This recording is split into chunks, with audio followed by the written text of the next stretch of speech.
Welcome in, everybody. Thank y'all for joining us on the game night. Astros. I know I'm gonna try to take care of y'all's time for y'all Astros fans.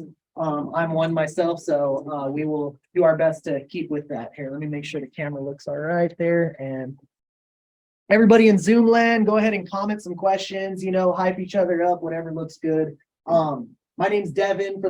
For anybody in here that doesn't know me, I'm actually with the AskOzzie.com real estate team. I'm one of our inside sales agents. My job is to hammer the phones and convert leads for our team. But before this, I started in real estate and started out as a wholesaler, which is what our topic is today. I started out in 2019 as a wholesaler. My previous boss was the one that he owned some rental homes, and just basically I wanted to know a little bit more about it. He asked me, with no money, you could kind of get started with this little thing called wholesaling, and showed me a little thing or two. I remember finding my first deal, and it was a pretty quick process. It happened pretty quick.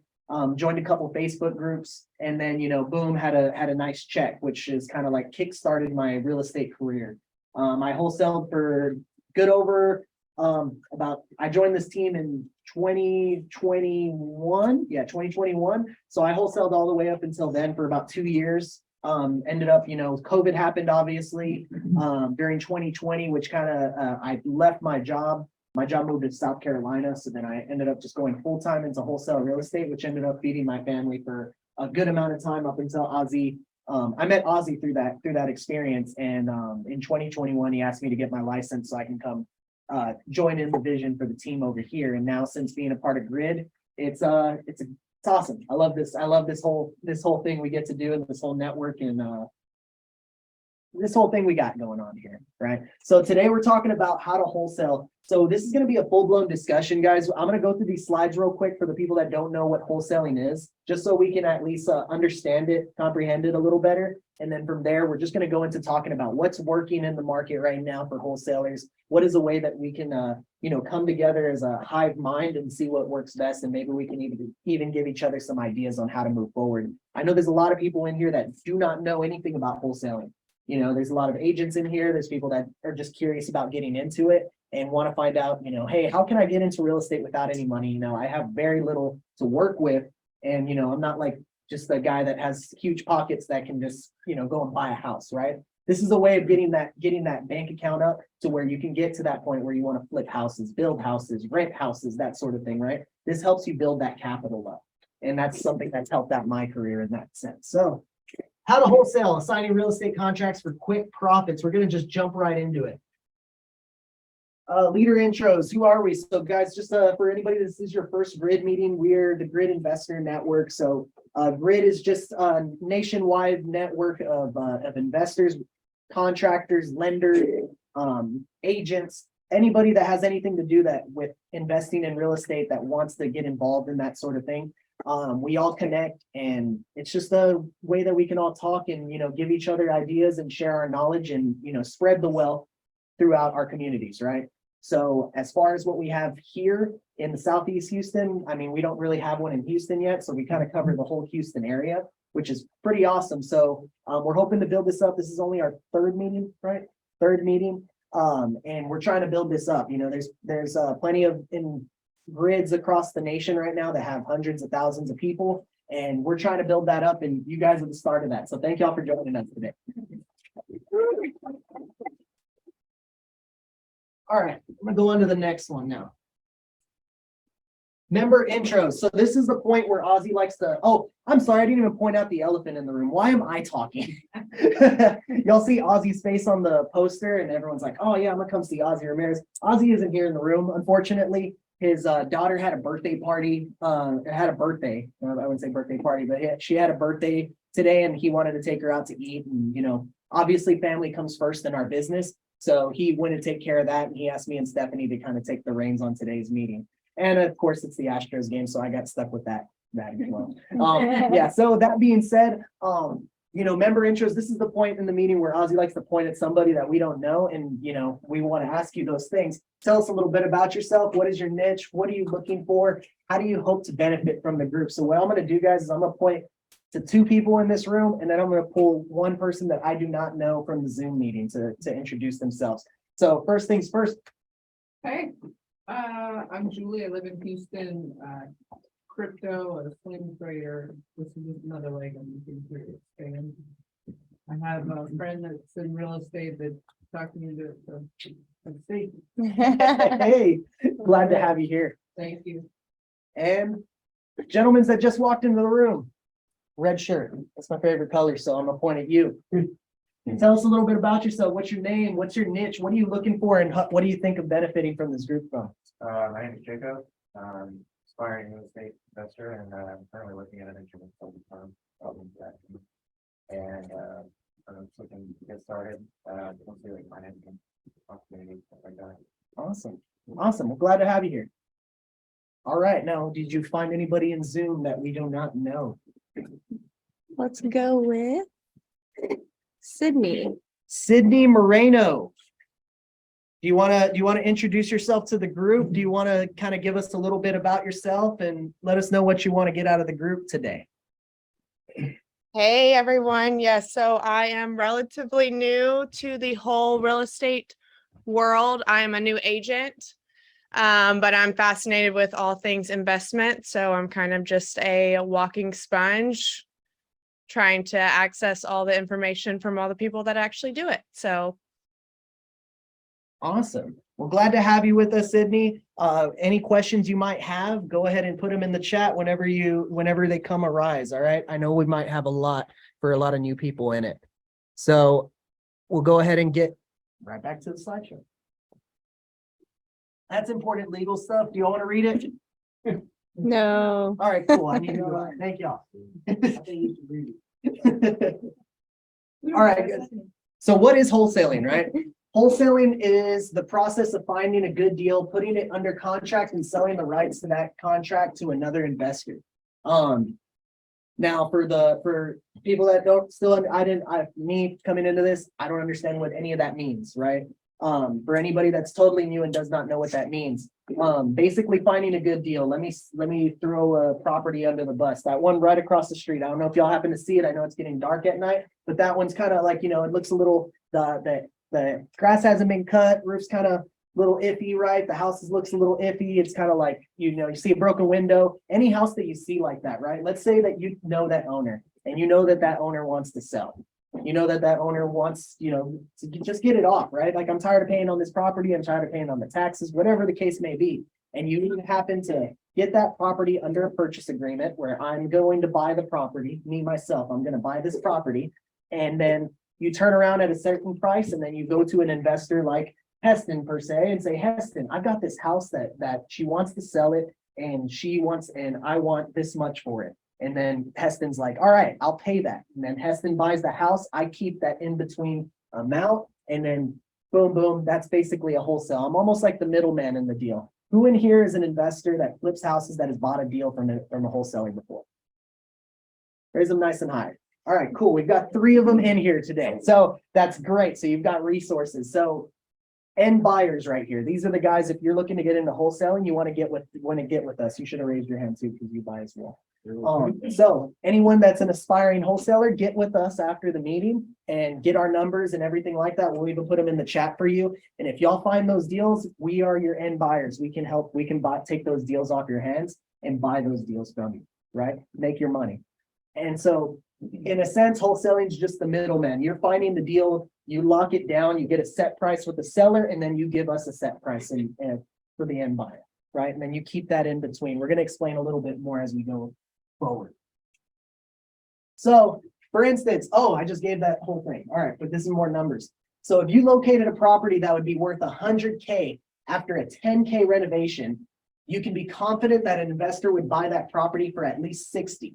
So if you could put that property under contract for $55, that same investor would be willing to pay you a wholesale fee of $5,000 for the right to settle under your contract terms. So we'll go through the math more in a bit. I guess that's what it says. I haven't went through this thing thoroughly, so I don't know what we're getting into here. But so breaking it down right there is a little bit more of a numbers thing for y'all, so y'all can kind of get a little bit more into it. So we'll go and So you sign an agreement with that investor that assigns your rights to them in exchange for the 5K fee. So we're gonna learn more about contracts in a later class, probably a couple months from now. We won't get into the contracts because that can be a whole class in itself. But basically, you get a purchase agreement with that person, with the seller for 55. You turn around, you get it to the investor for 60, and then you keep that 5K, right? But you're signing that right of the contract to that investor. Then they can purchase it under the terms of your original contract, just as if they were the original buyer. So it's basically just switching whoever's buying the house. So in the contract, you can put, most contracts have it now, but you can put your name and then put and or assigns. Boom. I haven't done it in a while, so and or assigns, right? So it basically gives you the right to be like, I'm gonna buy the house, or and the person I'm assigning this to, right? Whatever works best for you. So now this is more of the nitty gritty stuff that you as a new investor would like to learn, right? The where am I? How do I know what to price it at, right? So ARV, write that down. If you have a paper, write it down. That's one of the biggest things you'll hear in this realm is ARV. What is the ARV of this house? ARV means after repair value. I'm going to break down ARV just real quick for y'all. So ARV is basically what is this house worth after it's had the certain amount of work done. You know, hey, this house needs a new roof, it needs new floors, it needs new kitchen countertops, you know, everything needs to be replaced. What is that house going to be worth after this is done? You know, and that's where a real estate agent comes in handy. If you're an investor not using a real estate agent to help you run these numbers, I mean, me as a guy that barely knew his numbers and running his numbers off PropStream, I wish I had an agent to help me run numbers off the MLS. Because I just had very unreliable numbers at that point. So PropStream. so that's where that real estate agent will come in handy, right? Hey, what if I change out the countertops on this? They're like, oh, well, that's a lot of houses in the neighborhood actually don't have granite countertops. You probably don't need to do that. It's like you can still get this number if you don't do that. And it helps us out a lot, right? So ARV is after repair value. So a quick formula to use, the ARV times 70, well, basically 70% of the ARV times 0.7 of the renovation minus the renovation cost is a good purchase price for the average investor. So I'm going to give you all a little bit of, I don't know if there's going to be, let me see if they have a, nope, they don't. So I'm going to give you all some dummy math over here on the board. This is like the perfect deal. Is anyone here actively wholesaling right now? Nobody? Me. I hear Colby. I got someone We know. Right? Let's say the house's ARV is $100,000. Not very, you know, I'm just making it super simple. Now, 70% of that is 70,000, 70K. Now, let's say this house needs 10,000 in repairs. So you're going to want to minus that 10,000. And then you've left with 60K. Now, that is how much you can offer to an investor. That would make perfect sense. It's the perfect deal to an investor, especially right now in the market we're in. Finding that deal, Lewis, tell me, you would hop on that, right? Right now. In a heartbeat, right? Yeah, exactly. Because right now, 70% deals are very hard to come by. They're still out there. I'll tell you that much. They're definitely still out there, but you got to dig a little bit deeper. And that's why a wholesaler is so good to have in an investor's pocket, because then you can run into those wholesalers that have those deals. Now, you as a wholesaler hold the power in that, right? Let's say that you got this seller to sell at, I mean, I'll just throw out a crazy number, right? Let's say the seller's willing to get rid of this property at 40K. You as a wholesaler know that 60K, an investor will hop on this. They will eat it. They will bid for it. You know, most investors might bid for it right now in this market. Can we all agree on that? Right? So being that said, you're left with 20K in the middle, just off the rip as a wholesaler to make in profit for yourself in an assignment fee, right? Now, that's just the basic math of it all, right? So whenever you're coming up with how much should I offer? How much should I offer the seller? How much should I offer the investor? This is the basic formula on how to do it. Now, right now in the market, me as an investor, I'm looking at deals that are about 80 to 85%. And that's kind of the rough, that's kind of where That's something that we can go over in another class, but for right now, that's kind of what we're looking at in the market. But if you can find a 70% deal, best believe that you're gonna have investors knocking at your door trying to get this deal. And you can have a bid battle on it, or, it's a good problem to have. It's a great problem to have as a wholesaler. So that being said, guys, does anyone have any questions so far about any of this? I know I just threw out a bunch of stuff, so. I know I might be getting ahead a little bit here, but you said contracts in a couple of months. Does Ozzie provide the contract? Oh, we can absolutely provide you with TREC contracts. We use the same TREC contracts. They're actually online, available on the Texas Real Estate Commission's website. They offer those promulgated contracts. You can also find some very rough drafted ones that are like quick 1-2 pages, just in case you don't want to deal with those. But the single family 1 to 4 is going to offer you the most protection, and it's going to give you the best. And that's kind of what we're going to go over in a bit with the next parts of it. And you mentioned 5,000. Is that just you just throwing that number out there with the contract, or you can put any amount of money there? So yeah, you control that whole part with whatever is in agreement with you and the seller. So like if you and the seller agree to, that you're gonna buy the house at 50,000 and the seller's like, I want you to buy, I need 55. It's like, all right, fine, we'll write a contract for 55 and I'll sell it to the investor for 60. And then you made 5,000. You made that difference of whatever it may be. And do you have to have money up front with the contract when you go into the negotiation with them? So just so I don't know, I don't think this covers it because I ran through it, but it does not talk about earnest money. So there is a part when you bring it to title, to the title company, is when you're going to want to put down an earnest money deposit, right? And that can be any number. Normally the seller will have a say in what it is, but I mean, for my first deal, I put it as $10. I put it as $10. The seller didn't have any problem with it, and it was a done deal, But some sellers will argue that fact. They'll be like, no, I need like 1,000, 1,500 down in order for it to be. So then you would have to come out of pocket and pay that 1,500, put it into escrow, so that if for any reason the deal goes completely south and nothing covers you in the contract to get out of it without getting that, then you're going to lose that money. But that's why you want to be protected in your contract to be able to get out of that deal. So we'll move on. Is it legal? A lot of agents will tell you no, yes, it is, and no, it is not legal. But here in the great state of Texas, it is definitely legal right now. Not saying that it won't be, that it still will be in the next 10 years. We don't know, but I know they're cracking down on a lot of things with wholesalers right now within the Texas Real Estate Commission. But as of right here, right now, it is definitely legal. Your contract to purchase a property gives you an equitable interest in the property that you can sell in most cases, just as if you own the property outright.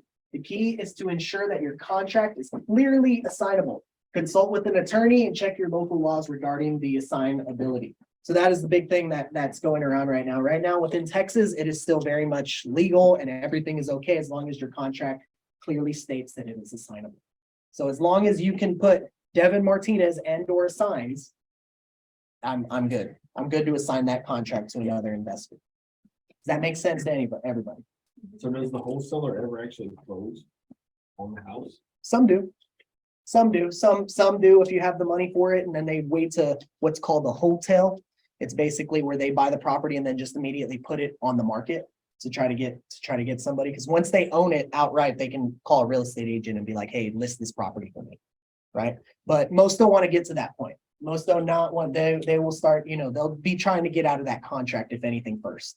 At least for me, myself, I'm not trying to buy the house. I will do my best to back out of that contract first, just so I don't have to deal with the whole buying process and pull out a conventional or hard money loan, whatever that looks like, and just keep myself from, I do not want to own that property as a wholesaler. Is there a holding period? There are option periods that you can put, and that's a number that, you make up. It's like, I want we're going to close in 30 days. My option period is 29. So I can have up to 29. So, no, I mean, like, once you close and you're selling it to the ex-investor, is there a holding period until they can resell? Only with an FHA run into the 90-day foreclosure. Bada bing.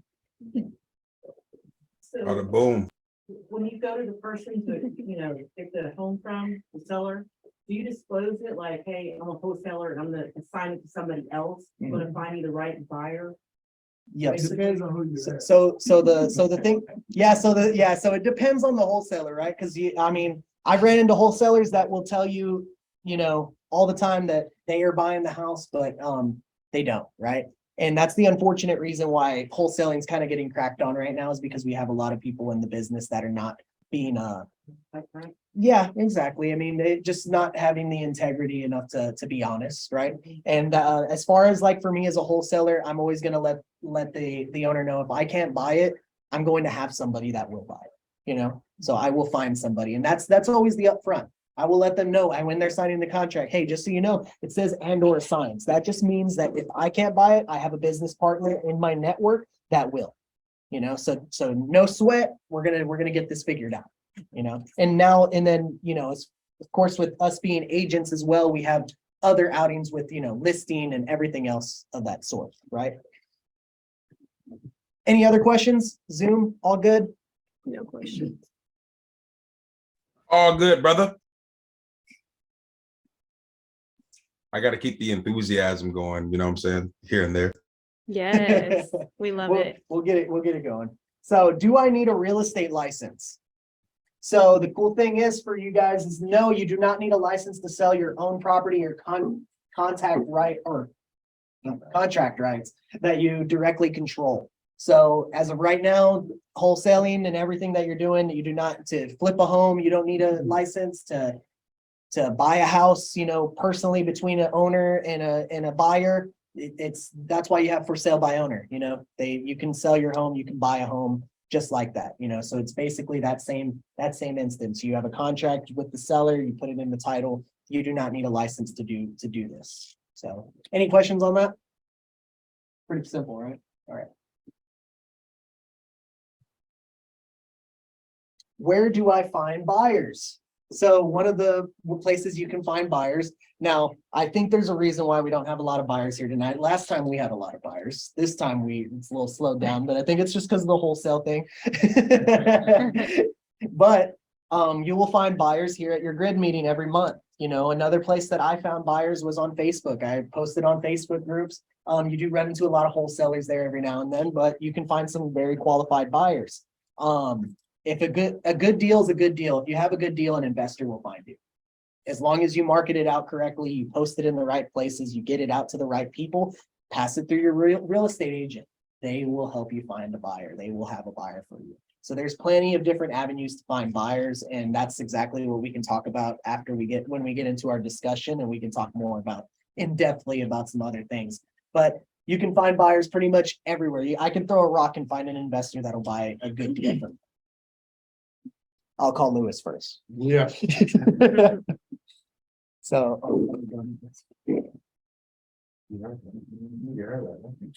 Do I have to buy the property if my buyer fails to perform? How do I protect myself? Not necessarily I'm gonna read this through real quick just because I'm curious what it says. Not necessarily a good contract should give you the right to terminate for any reason at any time. So you are not stuck with the house, but we believe that any deal we wholesale is one we should be willing to buy ourselves. So try to be sure that your deals are good enough to prevent a buyer from having any reason to want to back out. Also be sure to collect at least a sizable non-refundable deposit, if not the entire fee upfront when you sign the assignment agreement. So whenever you find an end buyer and say I'm buying this deal from Heston, and I end up saying like, what are you gonna ask me heads up if I'm gonna buy a wholesale deal from you? Oh, I'm gonna make sure you're 100% before we do paperwork. Okay, how would you do that? Just kind of vet you, ask you the right questions. What are you gonna make me do if I decide I want to go through with it? If you're doing an assignment correctly, you could take, like it says, if not the full assignment fee, a good old chunk of it beforehand that is non-refundable, not contingent upon performing on the contract. This money you're giving it to me, you're not getting it back. And the assignment agreement should have that boldly laid out that, you're paying me this money non-refundable to replace my name on this purchase contract. It is not contingent upon you performing. Really, the only contingency I put in my my assignments is clear title. If the transaction can't perform because of title issues, that is the only instance I'll give you the money back. What was it? Title issues. Typically, there's reasons these properties are not selling for full market value. Title issues are extremely common. It's weird if there's not title issues. As far as liens and stuff. Just the whole gamut of them, you know, liens, back taxes, you know, what they call it, kid payments stuff. Yes. Estates, timber liens, this, that, and the other, When you say common, is that like 1 out of 5? so like 9 out of 10. Yeah. Oh, shit. Turned quite a few, and when I got a clean title commitment back. I mean, it's weird. And I'm like, what are we missing? Okay. Right. Work there. But that's why you go through a title company, you know, Yeah. they do their job, they clean it up. Yeah, and then just to top that one off is have make sure you understand your contract very well. Because if you're trying to get out of a contract with, let's say, a seller, it's good to know that contract in and out, to know what you're talking about, because then you do not want to get sued in this scenario, right? Because you're doing this for, let's say, $5,000 is not worth it. It's not worth that to go through court and pay all those fees and dealing with all of that to know your contract, know when you're getting the seller to sign it, know how you can know an exit strategy. But that, at the end of the day, if you know that this deal might not buy, you probably shouldn't be getting into it to begin with, right? If you don't know that, if you don't have the capacity to get this house sold, then you probably shouldn't be signing it to begin with. So that's why we have these meetings, so that we can help y'all understand what is a good deal, what isn't, right? Do we have investors that will buy a deal like this, or do we not, right? So that is why, I hope everyone connects at the end of this and we can all talk. And then if you ever have questions about these sort of things, you can call us and we can help mentor you through that. Any other questions? What's up? Can I tell? Oh, And the title company sorts that out for you. So they're just gonna massage the deal whether it can go through or not. So, you turn in a contract to the title company, they run title, you get your commitment, Schedule C gives you all the issues you need to address.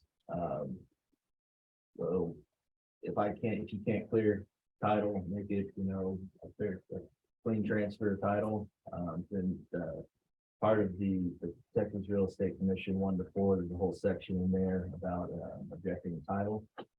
I would suggest using that contract, there's a lot of nice words in there. It has built-in protections based on not getting a clean title. There's outs to the buyer. But I mean, I'm not gonna close on a house that I can say, yes, I'm giving you a lot of money, I want to definitely own it. Sure. So, yeah. I'd also suggest if you are a wholesaler, most title companies are set up to work with traditional transactions, mom and pop take care of this house, list it with an agent, they bring in a buyer, it's very clean cut. A lot of these title companies don't want assignments, especially when you get into the funner stuff like double closes, pass-through funding, pass-through title. I'd see in like real big title issues, I'd suggest teaming up with a good fee attorney closer. Someone who can do all the fun stuff and know what they're doing, and gives you more freedom as the wholesaler to go about different avenues to get a deal done. Awesome. Thank you, Leslie. Colby, I think you had a question. it was less of a question, more of a statement. And all I was saying, to tail off of what Devin said in regards to hopefully people connecting, to make this work, it does require the networking, which is why we are all here amongst Zoom and in person.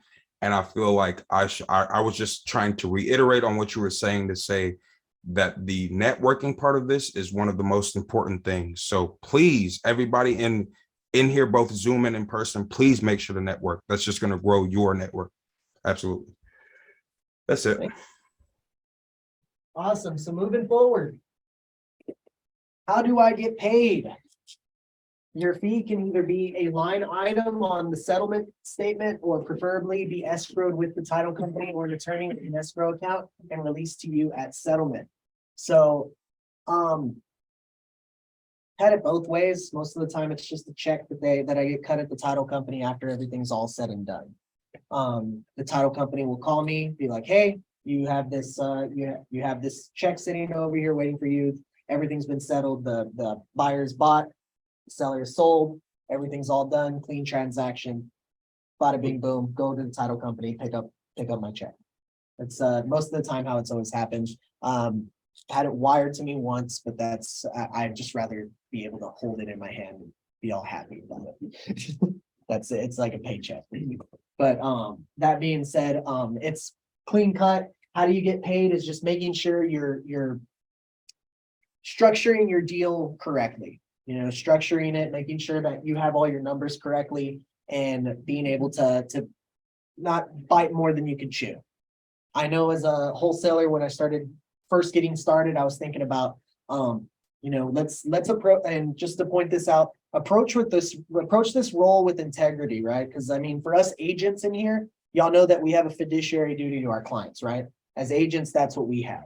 So at the end of the day, if you want to get into wholesaling, we're not in this thing to rip people off. But if we can manage if they're good with an amount price that seems great for everybody, then let's absolutely do this. But I mean, I've seen too many occasions where, you know, we're trying to get this person to go very low on what their house is worth, a lot lower than what it's worth. And you know, that's something that obviously for me, my moral code does not let me do that. You know, if they're willing to let it go at a certain price that seems good and beneficial to where I can see a good wholesale fee out of it, best believe I'm taking it because I'm going to connect with that person. And that person could refer me out to other people that want to sell their house as well. Right.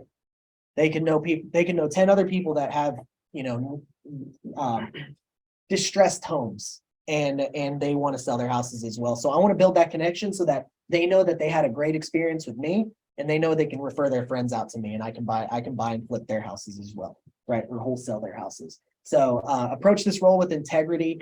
I would always just say, just try not to bite more than you can chew, because especially with your investor clients, you're going to want to keep those people coming back and buying those deals. You know, if I were to buy a deal from somebody and then I came back and found out they made more than I did at the end of the flip, I'm going to be a very upset guy.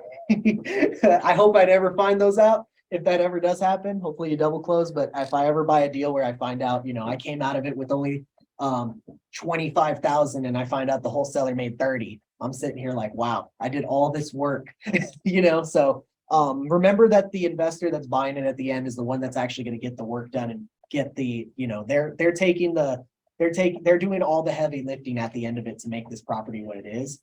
And you remember, at the end of the day, you're giving this to the end buyer to do all the work that needs to be done on it, right?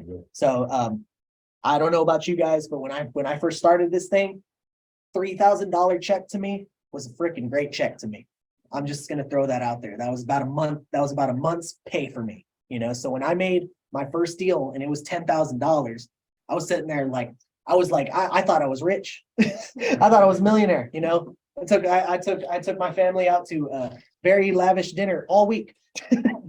Breakfast, lunch, and dinner every day. I went through that thing so quick. Oh my God. You know, but that's the thing, is like that kind of stuff can get you a little bit driven in the wrong ways. So just remember that, you know, we're in this to help people create referrals and bring want people coming back to work with us, you know, work with integrity. So any other questions about that? How do you protect the 20,000 there? The difference between the 40 and the 60. So you are selling a house that belongs to somebody else. Right. When they go to title, what makes them give you the 20K and that person the 40K? The assignment agreement. The assignment, yeah. So does that person ever find out what you actually sold the house for? Mm-hmm. So here's my 2 cents on that.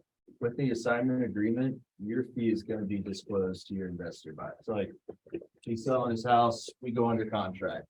Devin wants to buy the house. So you know, we're under contract at $40,000. There's 2 main ways to go about it. A, I can assign the contract, so essentially me and Devin would sign a separate agreement that he's buying my rights to be on this purchase contract. Now, if we're doing an assignment, it will clearly state that I make, the $20,000. If he's a good investor, at the end of the day, he should be only looking at the fact that he's buying a house for 60 grand. He's happy with that. Everyone goes through the transaction, it's fine. Now, if that number starts to get into real dollars, I would suggest doing a double close. That would hide what you're making.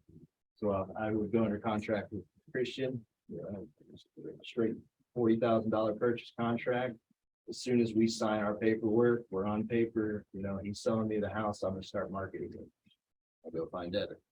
And then me and Devin are gonna sign a separate purchase agreement for the $60,000. And I'm gonna set closing up on the same day, or maybe him, one day, him the next day. Actually take title, own the house, own the property outright. And that next closing is already set up. He buys the house from me. And now that fee, that $20,000 is not disclosed to either party. So that second way, you need like the loan, like actual town with 60K, 40K, buy it. Or what first day? Now we're getting into the fun part. Some yes, some no. So with private money lenders, there's this thing called transactional funding. So pretty much, a private money lender would look at what you're doing. And he'd go, okay, you're purchasing the contract, that's lined up. You have a buyer, that's lined up. I will lend you this money for this very short amount of time to facilitate this whole thing. Like a first one? Yeah. Usually you're gonna get charged about a point for it, give or take, depending on who you know and how well kind of deal. But then that's transactional funding. It's pretty much a one-day loan to buy the house and immediately sell it. If you go to a good fee attorney who plays ball, you can do pass-through funding. It's a lot cheaper. It really just comes with an attorney fee to facilitate it. Same setup. I'm buying the house from him. I'm selling it to him. Come closing day, he's going to put his money in escrow with this attorney. That attorney is then going to take this escrowed money and apply it towards this transaction. So buy the house, I'm going to keep the fee. There's the difference for those two numbers. And he's going to purchase the house from me. Same money, those two transactions, need the middleman to the difference. In the first scenario or all scenario, the Christian or selling, he's your investor. Yeah, so does he ever see the 60 on any papers? And then he gets mad or pissed and says, hey, I ain't doing this no more. I would request a double blind HUD. Again, why I would use a fee attorney. With the double blind HUD, he sees his debits and credits. He obviously, if I assigned it to him, knows what's going on with the monies. He sees his debits and credits. Just kind of keeps everyone a little.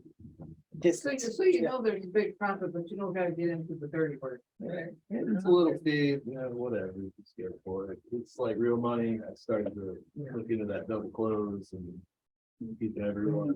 What do you consider the deal?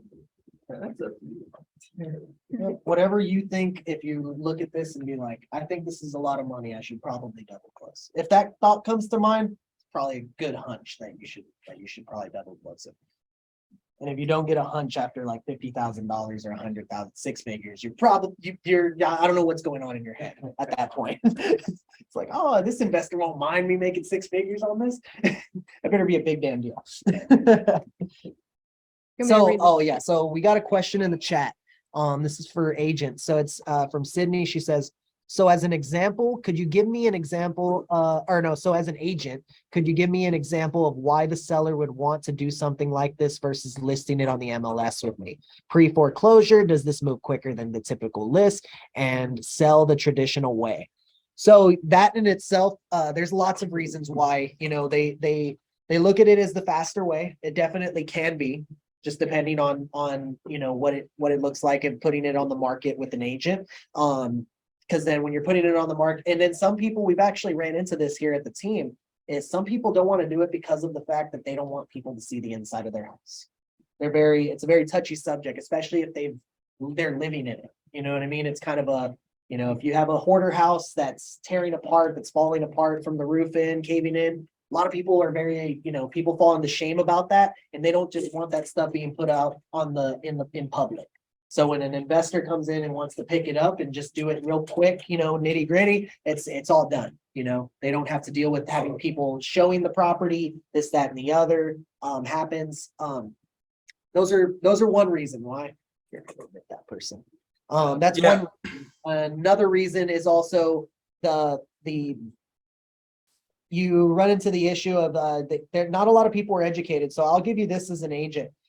As an agent, I would be trying to educate them more on where we're coming from, contribution a little better, and just educating them on the process on what it looks like, because we can list properties with just a picture of the outside and explain to people that are interested in it, right? We could put in the description, investor special, right? And then investors will come to it because it can go either way.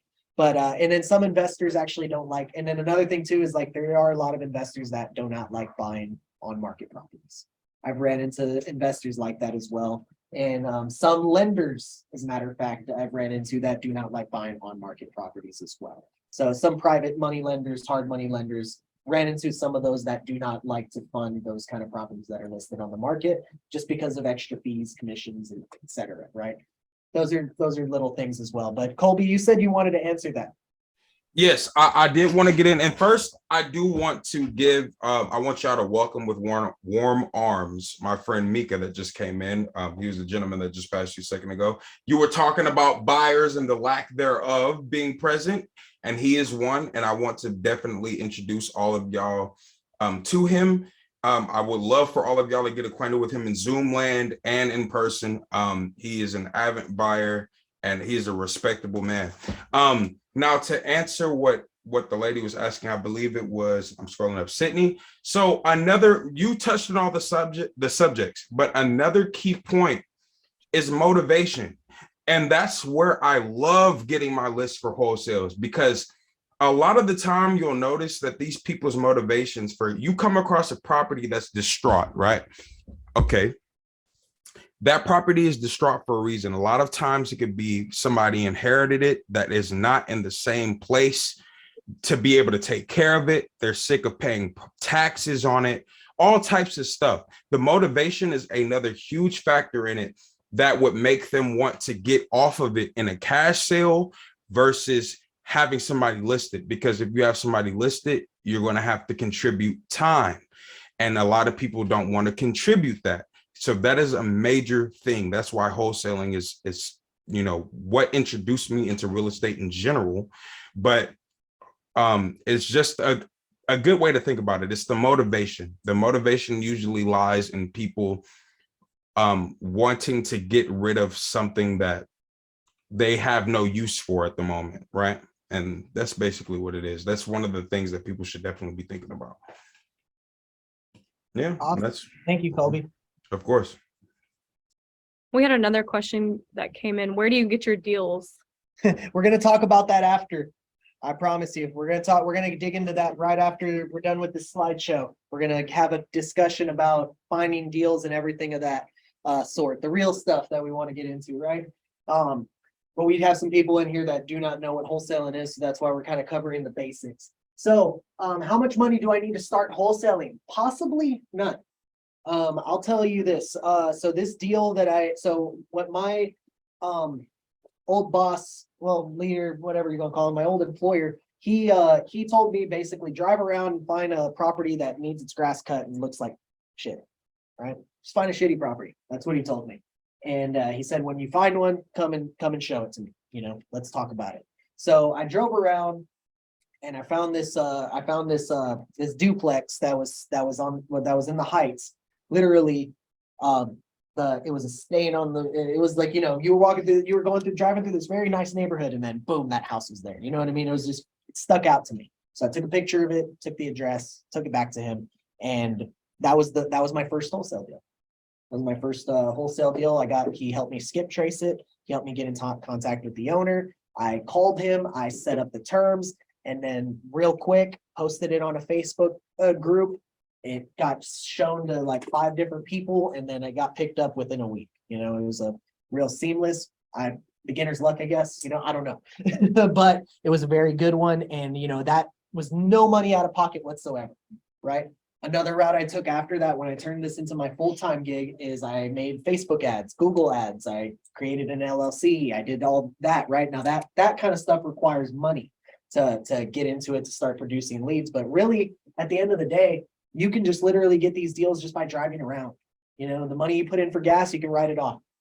It's a tax write-off, keep an account of how much gas you're using to drive around, but you can do this with absolutely no money. All you got to do is find the deal, because if you find the deal, the investors will come. That old saying, you build it, they will come, right? That is exactly, if you find a good enough deal and get a number on it, you will investors will be knocking at your door for it. It's just all finding them, right? And most investors like Lewis are busy with the stuff he's doing right now, and wholesalers are some like bring him a deal, because he can't go out looking for it, because he's out working at the properties he's already working on. He's already busy. So wholesalers are someone like, we want to keep in our pocket, because you guys are the ones that are out there finding them. Y'all are in the trenches finding us deals. So that being said, we cherish that. But yeah, basically, I'm just going to read this part. This is essentially a marketing business. So you should be prepared to spend money on marketing for deals. But the beauty of wholesaling is it technically costs you nothing more than a deposit to give to your seller as little as $10.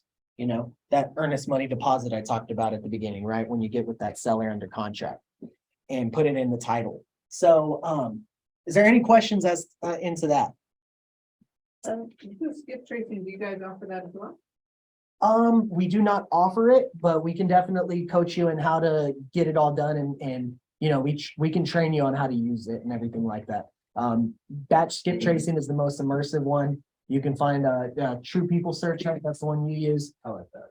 And that one's also subscription based. A lot of them are, those are the 2 main ones I would consider. If anyone has any suggestions, those are the 2 that I found the most success in finding homeowners' contact information. Any other thing? Oh, I was Will gonna you give those websites again? with commercial properties or like apartments, or On a is it just commercial houses? contract, is this assignable? It's literally a checkbox item. Yeah, you can wholesale pretty much any kind of property. What was that question? Who came up on the Zoom? I'm sorry, it's Michelle. Can you give me those websites again real quick? You've got batch skip tracing, BATCH skip tracing. I think it's batchskiptracing.com, and then truepeoplesearch.com.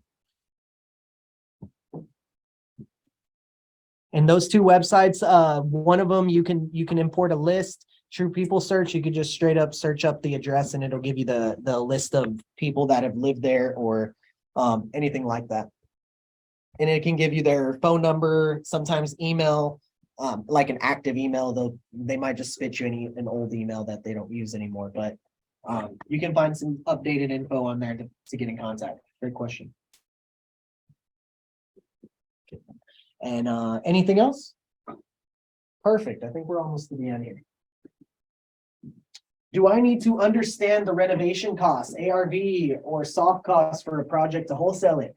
Not necessarily, but you should. The more you understand the business of real estate investing and how to identify a good deal and what an investor is looking for, the more credibility you will have as a wholesaler. And I agree with that. I mean, yeah, I didn't know anything about anything when I first started, but I feel like knowing all of those things helped me and with credibility with someone like these 2, if I was to bring them a deal, because they're going to want to know a lot of the details about the deal. And if I don't know my numbers, there's a good possibility they're not buying from me just because of that. So as long as I can know my numbers very well, I end up most of the time with after I got fully acquainted with wholesalers, I have a really good friend of mine that's a contractor. He wanted to learn how to do it. He would come with me to properties and he would write a repair budget sheet for me. And that's what I would give to my contractors my investors afterwards. Is like, hey, I've already got this kind of itemized budget. If this helps you, and then I mean, that was one of the big things that I think I was pretty happy for myself for because my deals got bought because I had all those stuff prepared. You know, that helps an investor a lot when you can already kind of get the footwork started, right? Because you as a wholesaler, you gain a lot of credibility with that, you know, because most wholesalers that I've run into as a buyer now, because now I'm switching more into the end buying part, I run into wholesalers that just say like, here's my deal. That's it. Shut up. That's all I can give you, right? But if you can provide more of a service than anything, I think that's going to get your deal bought most like 100% of the time.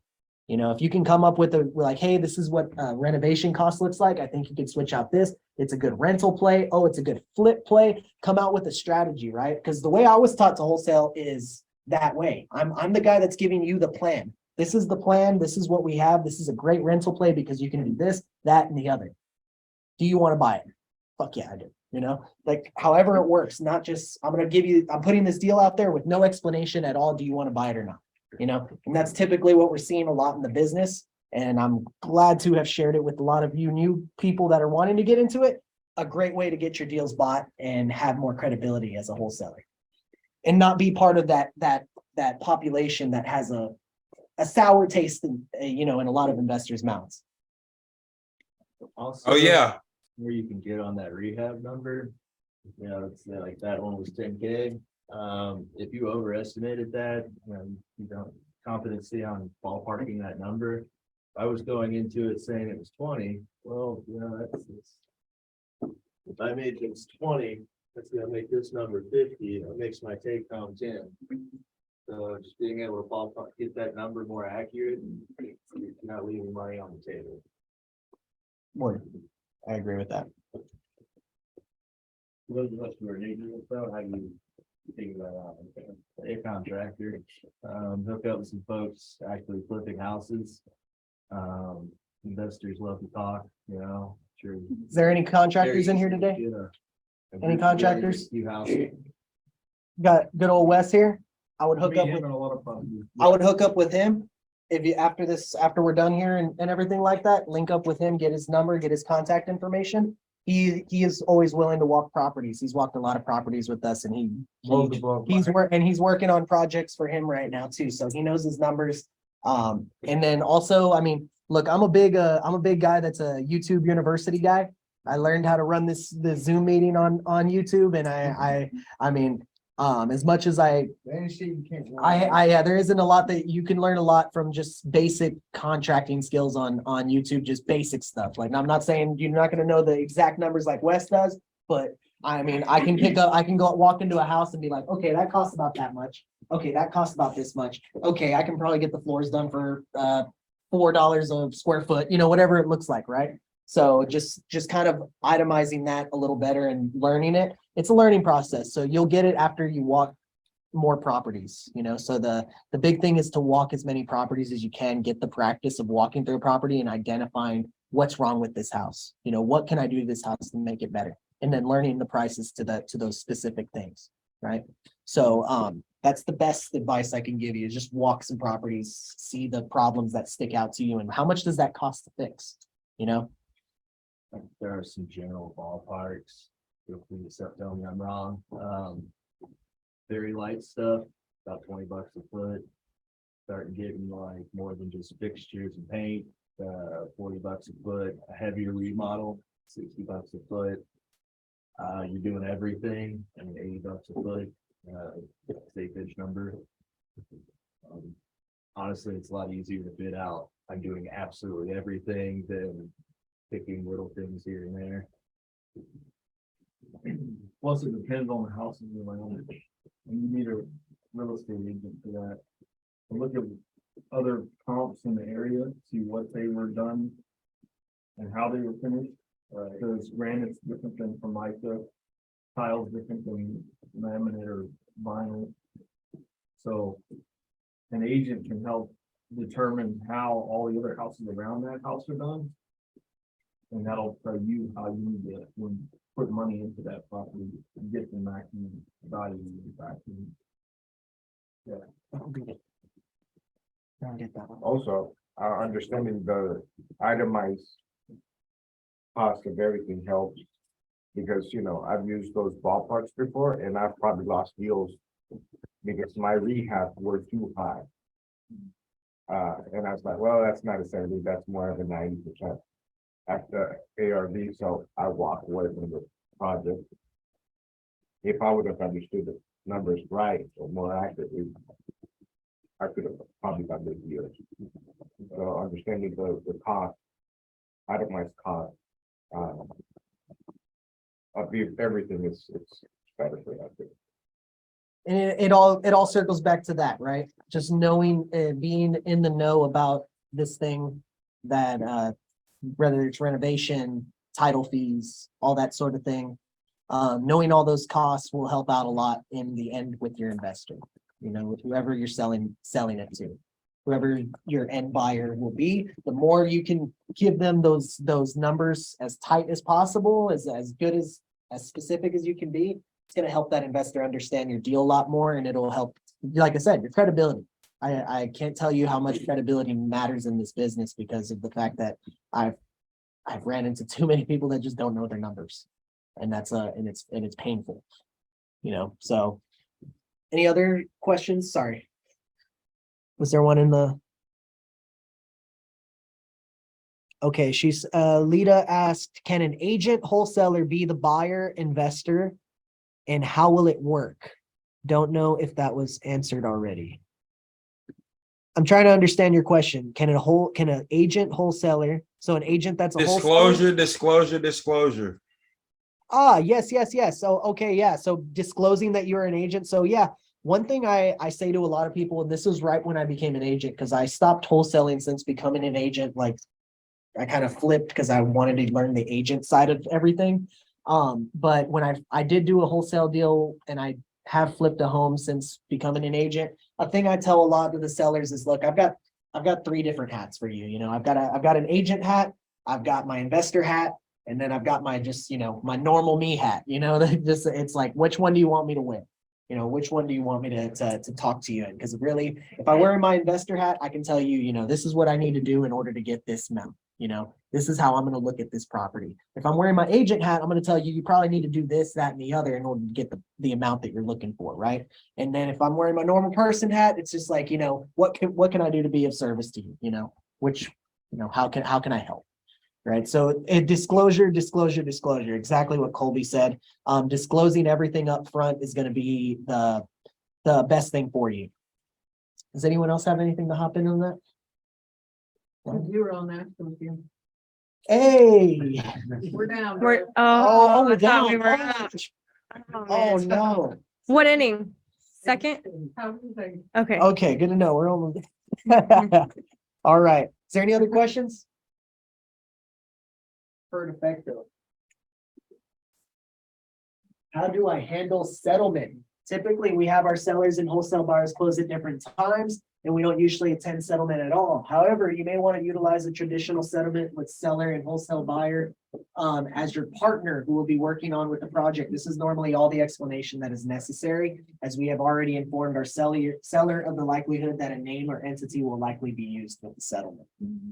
So that's not necessarily a thing I run into a lot. Most of the time it's done at different times for me. It's like one person signs their paperwork in the morning, other people will sign it during the afternoon, and then I'm picking up my check late, like either the next day or sometimes later that day. You know, so it doesn't necessarily, it's up, if your seller really does have a problem with it, you can make it mesh and just introduce this person as your partner, you know. This is my business partner, and usually the investor you're dealing with will be okay with just showing up to the closing and doing all that. When I was wholesaling during COVID, it was all virtual, which was awesome. You know, it was like great. You could just get paperwork sent over. You could just show up, sign it, or whatever the case may be, and it was real quick and nice and easy. But do you have anything to add on that?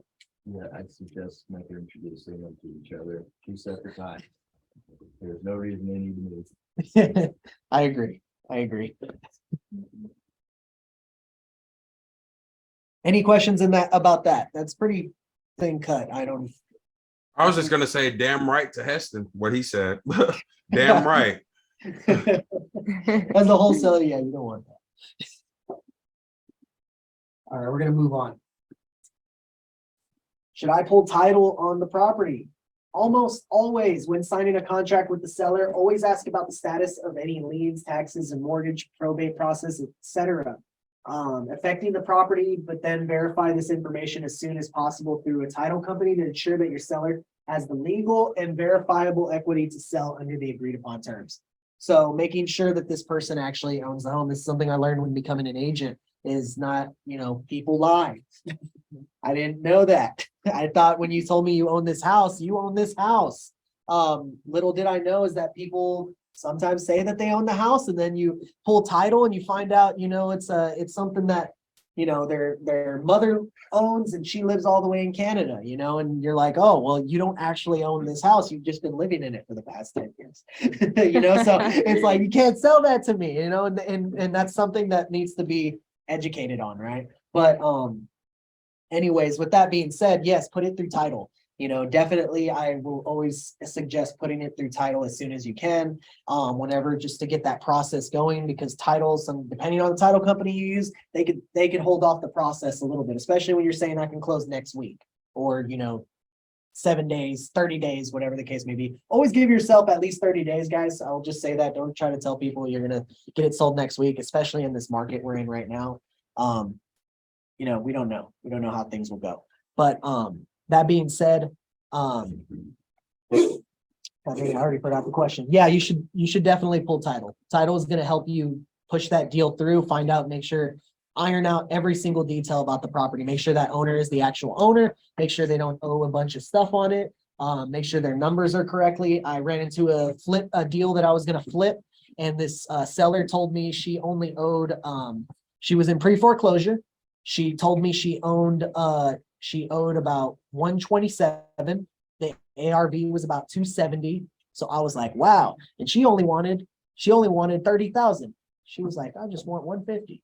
She didn't know how much her house was worth. And I thought this was the deal of the century. I was like, wow, she only wants 150. I told her I'll give you 160. You know what I mean? Like, I was just hyped about it.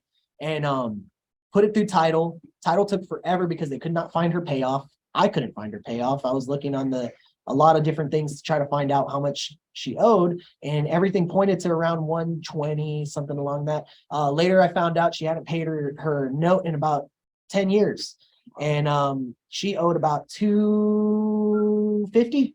The house needed like 40,000 in repairs. It was like, she was upside down at that point, and it was it was a tough one to have. It was a tough one, right? So title helps out with those kind of things, right?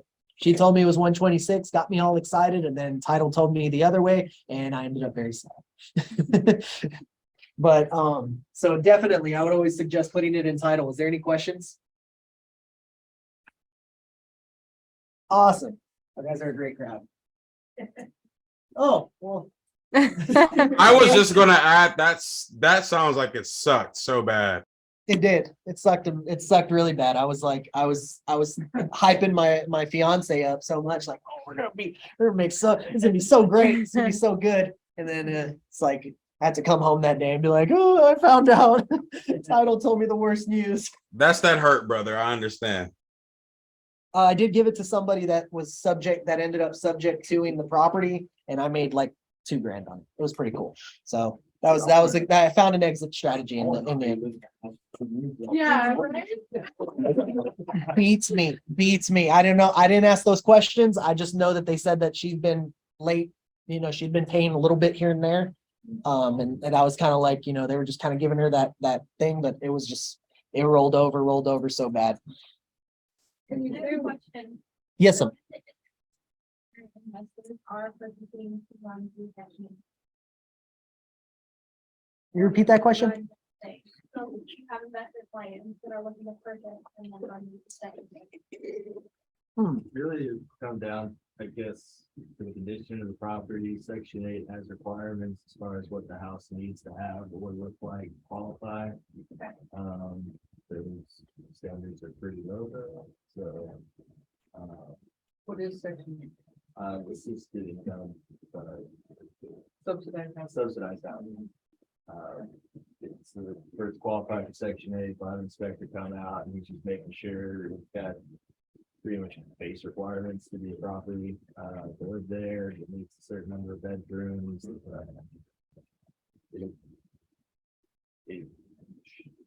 I would like to thank everyone here as a landlord, we're at least at those standards. And the same goes for FHA versus conventional. Like there's certain standards you have to meet on a rehab to qualify for FHA or Section 8 or you do a conventional expansion. What's the FHA, the one you mentioned about the 90-day hold? For previous owner, the seller has to own the property for 90 days. So an FHA buyer can't even sign a contract to purchase within those 90 days. All right, awesome. So we reached the end of the whole slideshow, guys. Now this is the part where we can actually talk about the things we want to talk about. So this is, as we said, a wholesale mastermind. So this is basically, we're gonna just discuss what we can do. What I'd like to find out in the room is who in here, it does not, you know, I'll ask this, who has done a wholesale deal before? Me. Yeah, so we've got a little bit of experience right now. And then we already know who the end buyers are. We know end buyers now. I'm assuming, I'll just have you all raise y'all's hand. Who wanted to learn, who came in here with the intention of learning about how to wholesale? All right, awesome. So happy to hear y'all here. So what can we do to help y'all with that? Is there anything that's like, what's the biggest thing that you wanted to get out of this today? And what is something that we can talk about in order to make that happen? Get you out there doing it. Sales pitch, you find seller. You find a seller? Sales pitch. Sales pitching. Oh, so what do I do? So is this over the phone? Yeah. Find the property? Yeah. Okay, so you find the property, you skip trace it, you're calling the homeowner, right? Or are you going and knocking on the door? Calling them. All right, so If you So- find a distressed property, most not time that I send them, the owner might not live there. yeah, oh, wait, say that again? If you find a distressed property, not time that I send the owner doesn't actually live there. Sometimes they do. You'd be surprised. I've ran into it more Thank you, times than Thank y'all. Be safe. See you later. Thanks for coming. So more times than ever, every distressed home that I've wholesaled, I would say more than half of them actually live there. When I've heard like the contrary, where I've heard people tell me, oh, most of the time they don't live there. It's like, I don't know. My experience tells me otherwise. I've always ran into people that end up living there.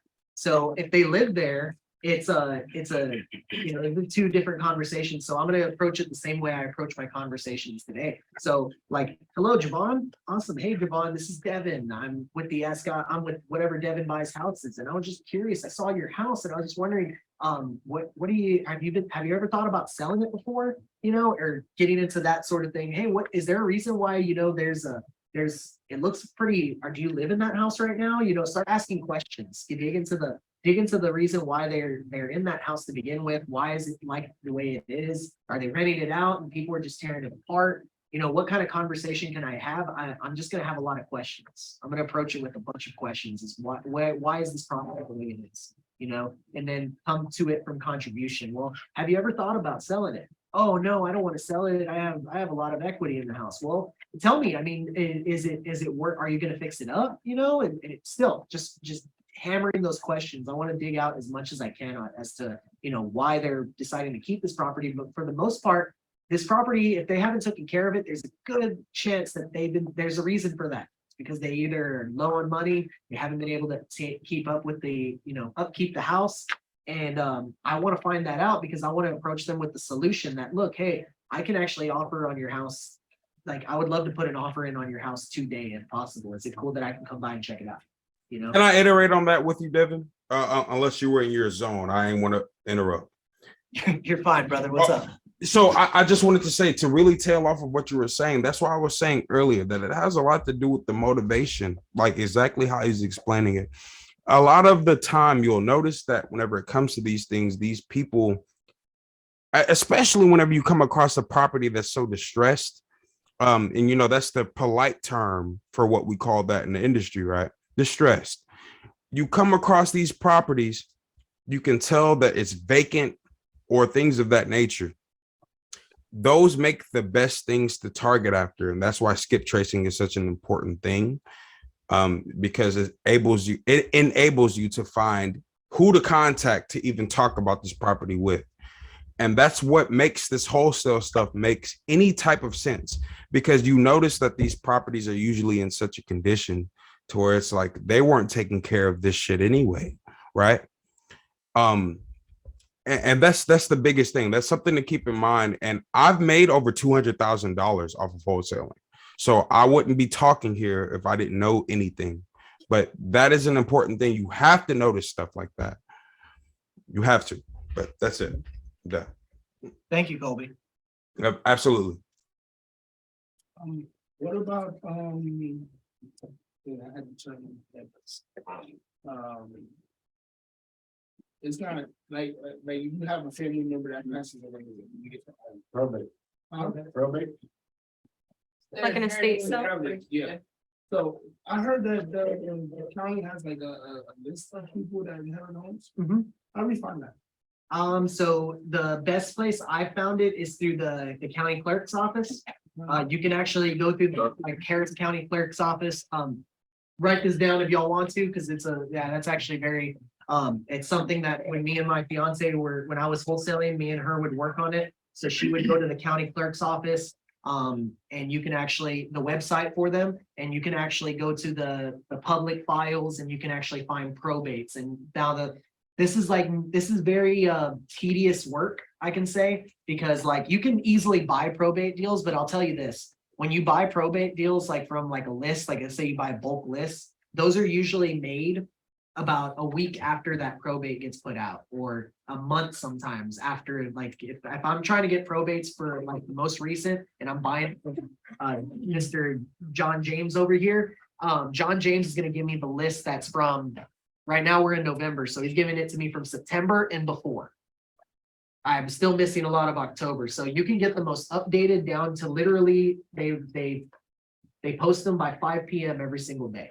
Every single day, what new probates are being posted, and they have a letter that basically says, it has a note. It has basically like the letter of, it's can't remember what the letter's called, but it's a letter of probate. Basically, she's telling you who the new owner is, who is the old owner, and it gives you both of their names. It gives you the address. Sometimes the address isn't there, and it'll give you the lot description or the legal description, whatever that's called. And that takes a little bit more. Sometimes you can look it up, have your agent pull it up on the MLS. Your agent should be able to use the legal description to pull up the actual address, and then boom, you've got an address now. So sometimes the actual paper will have the address on it. Sometimes it won't. It's like 50-50. It's the same when you're pulling pre-foreclosure straight from the county clerk's website.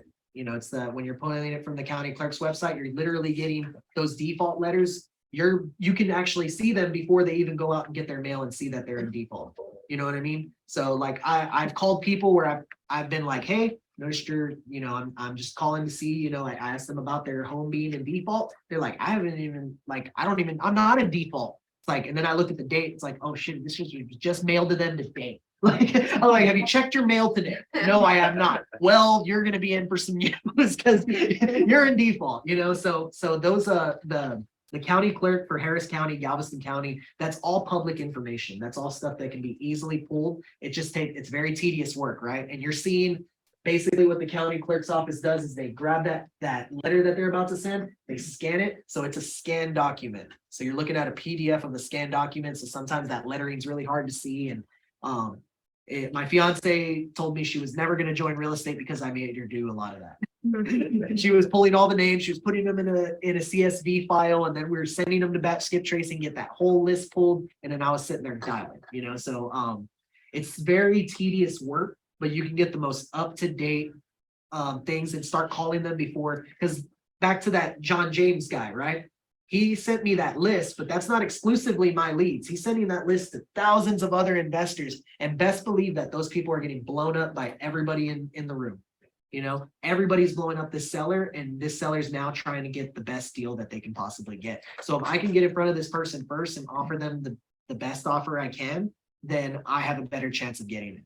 So that's why I enjoy, going to the website better, because then I can get someone that just got their letter of default sent to them 2 days ago, and I already know I'm ahead of the pack.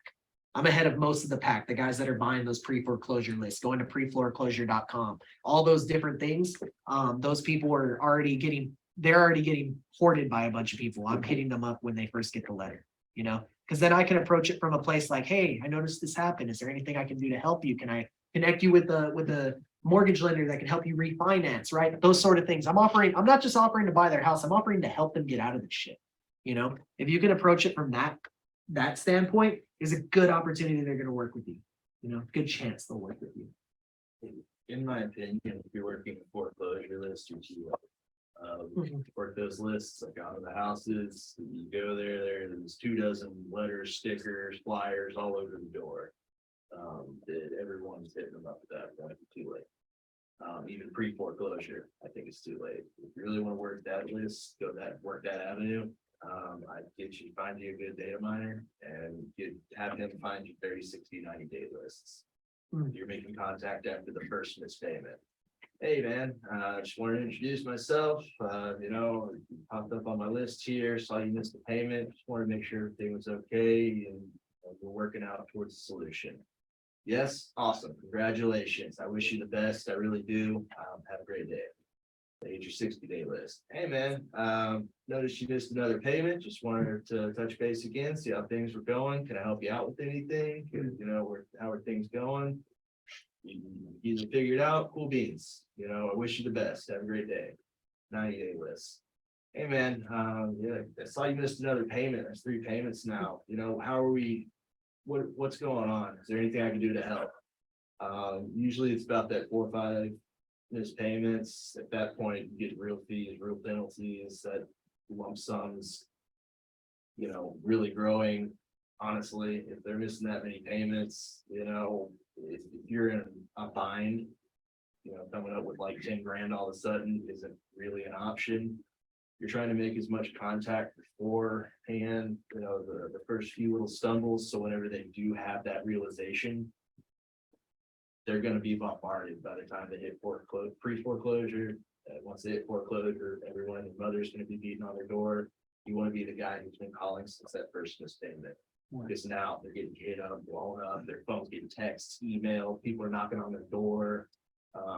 They're in a stressful situation, a fear, things are getting real for them. They're gonna get real agitated. You want to be the guy who's been offering a solution all along the way. Yeah, that's great. How do you find out that information? Pay a data miner, my best guess. I'm not good with tech stuff, but I pay people who are. What's your keyword search on that?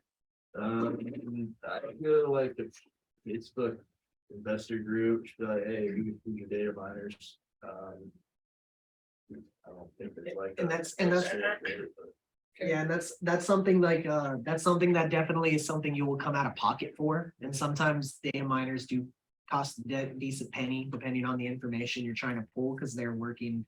It's not too much of a heavy lifting job, but it definitely takes some work to pull that information. It's the same with, I wouldn't say it's the same with like, what is it? The code violations and stuff like that. Cause those are other lists that I've pulled is code violations when someone else that's another route to take, as well as when someone's had hey, this person has graffiti on their sidewalk, on their side of the street or on their wall. And it's like, it's making the neighborhood look bad. So someone files a complaint against that property, and those things get tracked and put in public. So if you can get those lists as well, code violations for certain areas, certain zip codes and everything like that, that's another route to take. But yeah, the things that I was pointing out with the tax, the county clerks, it's free information, it's free leads pretty much at that point. And the only thing you're paying for is the skip tracing part, and those are cents per person. So, but yeah, you can absolutely go that route as well. Utility shut-offs, another great list to follow. They can't even keep the lights on, something's probably going on. Really, there's no secret sauce. There's 50,000 ways to find a stress situation. I picked 3, work the shit out of them. What are they? What do you mean? Like my favorite? What are your 3 favorite strategies? literally used to keep a bingo card on my wall, filled out the different ways to buy houses, and every time I got a line, I went on vacation. I mean, it's just. You know, it driving for dollars, it's quick, you know, farm a neighborhood, spend a week in there. Just drive every single street, write down every single house that's a maybe, they get a letter. Star the ones that are a little more, what I call a lack of a pride of ownership. You are getting in contact with that person until you get a fuck off. With those houses, they get you know, call every number you can find associated with them, knock on every neighbor's door. You are the neighbor to that house in the neighborhood. You want that house to change, so you're gonna do whatever you can to help, you know, I knocked on your door and, hey man, I wanna buy your neighbor's house and give it some love. You can help me out. Knock on the neighbors' doors, letters, postcards, wherever you can, get in contact with them. Agents, you know, get pocket listings, hitting everyone up. Honestly though, like today, every agent has a whole list of cash buyers ready to roll, so it's kind of a, maybe try and find some new agents and get in their pockets.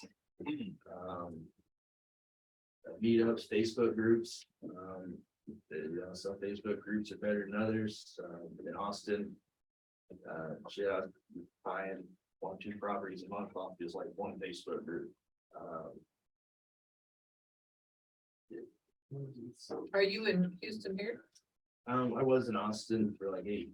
Well, I did real estate in Austin for like 8 years. Recently moved back to start a little investing thing with my parents. So kind of a day job. Okay. But yeah, it was just straight wholesaling out there the whole time. Anything else y'all guys are curious about? Anybody in Zoom? 4-0. Huh? 4-0. Oh, Colby, my do you gosh. want to share more about your process of prospecting for deals? Absolutely. I'm so excited about this to where I'm trying not to keep pressing the damn mute button, but basically what people should get accustomed to feeling is just the fun of the process, man. It especially whenever you're doing it with like-minded people that you find friends and everything like that. You go, and as you collectively with your people, the best thing to do, and I'll die behind this, is having a team with you, of course. If you can get people who are like-minded in the aspirations that you have, then you'll have people who are learning their own sector of the knowledge that you can come together to bring, right? You all come together. It just appreciate the fun of it. Like, that's what makes you last in doing things like this. If you make it more so about the process, then everything will follow up. Because if you enjoy the process, you'll enjoy the knowledge that comes after that. And that's something important for people who are just not getting into wholesale and understand, because a lot of people, they get into this type of stuff and they give up, right? They give up, not even just in this, but even in the retail side, right? People give up, and the way that you stand out is by being able to find the enjoyment in the process, because the end goal, that's going to end up screwing you over if you're so focused on the material and everything that follows after. And I don't know if they got covered. I've been listening the whole time, but I don't think, you know, they got touched on. So I just wanted to iterate that for all of you people that are newly going into it, that enjoy the process, go and grab you some friends, explain and iterate the passion that you have about what it is you're about to get into, the excitement that you feel, and develop people around you. And, you know, you're in the right place for here, you know, now amongst these people that are here, both in Zoom and in person. And everything starts to fall in line. We come from contribution, and that's the apex above it all. Come from contribution and everything will fall in line. So Thank you, Colby. yeah, of course. So, yeah, so we've got like a little 2-3 minutes, and then we'll break out and network with each other. Is there any other questions, burning desires that anybody has that they want to talk about? Something that we do a lot of commercial remodels and renovations. and we deal a lot with restaurants and the health department. So getting people permits and stuff. But I never actually thought of them as a resource for a property until this week. We called about a septic system. And the guy told us, get a hold of the health department. And any work done on a property since 1980 on a septic system or restaurant or sewage, plumbing, anything like that should be documented through their system. If it's prior to 1980, it won't be documented. But that's another resource, like the county clerk, that will have stuff documented that you can find out and know better on what you're getting into. If you're a wholesaler or an investor. What's online, you said? Or you gotta go to the. I would just call them, you can call them, any health department, Galveston County, Harris County, some cities have their own, Pasadena has their own health department. Houston has their own health department, so it just depends on if they have their own health department with the city or if they use a county health department. And really, it's like anything else in the world. It's not what you know, it's who you know. Put your name out there. Let it know you are the authority on buying houses, you can buy everything. Get to know, help those people, get to know trauma scene cleanup people, there's no insurance people, no fire department people, there's no cops. There's no agents. Let everyone know that, you're the guy to call whenever.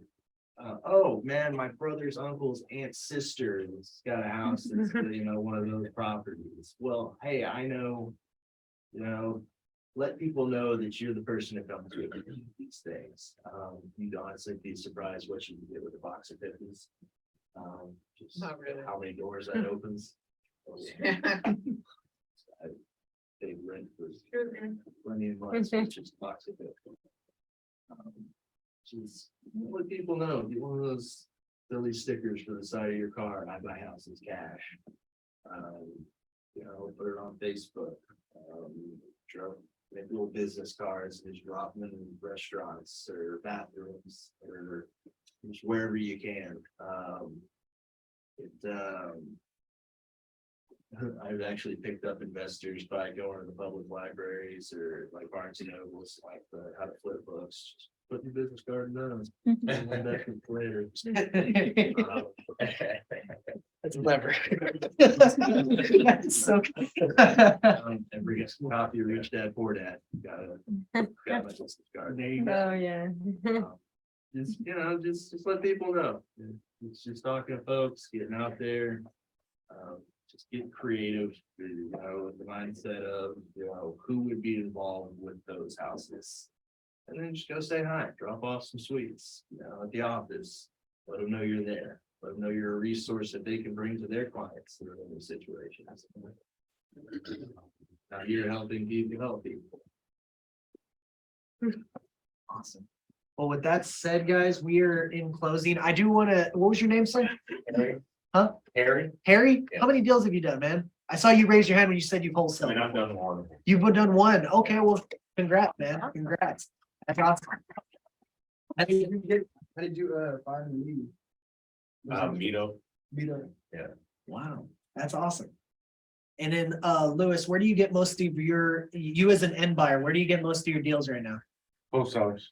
There you go. Wholesalers. Actually, to add to Hensley, I had a deal from in Texas City. The seller called me because I left some business card in the gas station. Inside the gas station. Unfortunately, we couldn't close that deal. It went into foreclosure today.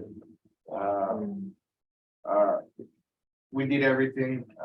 This was towards the end of September, so about 2 months ago. We had it under contract, we agreed on a price. When closing day was coming, the owner said he doesn't have an ID. Oh. So we couldn't close. Took him more than a month to get an ID. Called me last Wednesday, told me I have an ID.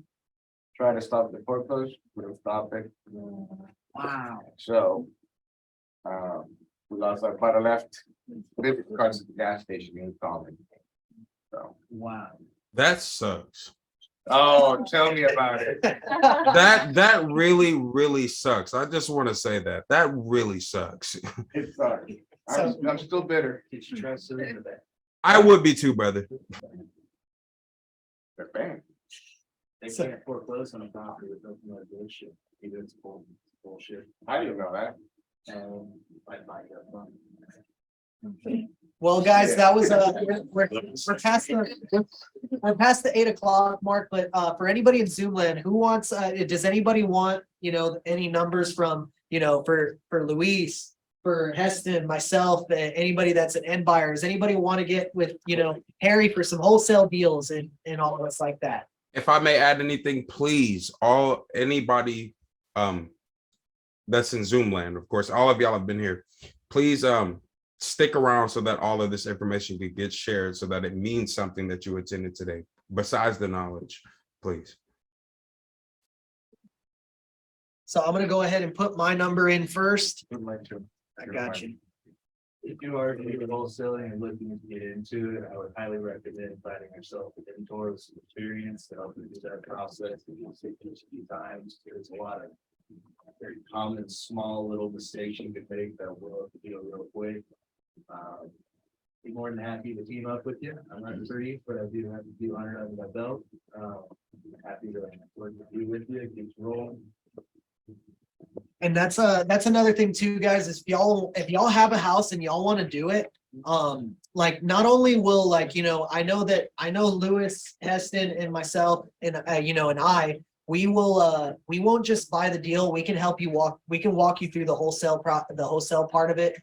And we can absolutely just help you wholesale that deal. We'll help you make your money. We'll help you structure the deal. We'll help you do the whole thing from top to bottom. And then we can, if it's a good enough deal for us, we'll buy it from you. And if not, we'll spread it amongst we'll help you build your buyer network. That is the point of grid.